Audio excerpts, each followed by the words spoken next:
অনেকদিন পরে গেমে আসছি, গেমের স্ক্রিনটা অন করেছি, খুব শান্তি লাগতেছে দেখতে।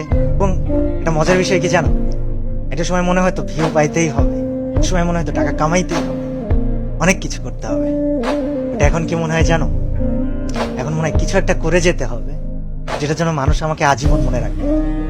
So, আগে অনেক কিছুতে ভয় পেতাম, আর এখন এখন জাস্ট একটা কথা বলি যে আগে ভয় পেতাম বা কাউকে থামাইতে হলে চিল্লা পাল্লা অনেক কিছু করতাম।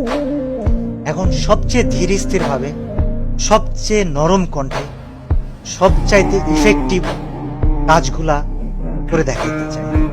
আমার জন্য দোয়া করো, আমার সাথে থাইকো। আর বিশাল এমন মানুষ আমাকে প্রশ্ন করতেছে, কল দিতেছে যে ভাই আপনার চ্যানেলের 1800 ভিডিও কোথায় গেল। ওয়েল, কোথায় গেল কি হলো তোমাদেরকে বলবো না, তবে বিষয় হচ্ছে যে একটা পরিকল্পনা ছিল, আছে। আমার জন্য দোয়া করো যেন আমি পরিকল্পনাটা বাস্তবায়ন করতে পারি, এবং তোমরা আমাকে মনে রেখো আজীবন।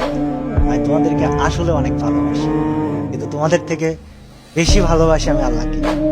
আমার পরিকল্পনাটা অবশ্যই থাকবে, তবে আছি আমি কিছুদিন তোমাদের জন্য সাথে থেব। আর অফিসিয়ালদেরকে আমি বলবো, আপনারা যদি আমার এই ভিডিওটা দেখে থাকেন, আমাকে খারাপ ভাইবেন না। আমি কমিউনিটি, গেম, এটা আমার কাছে খুবই ভালোবাসার জায়গা। আপনাদেরকে আমি অনেক সম্মান করি, অনেক রেসপেক্ট করি।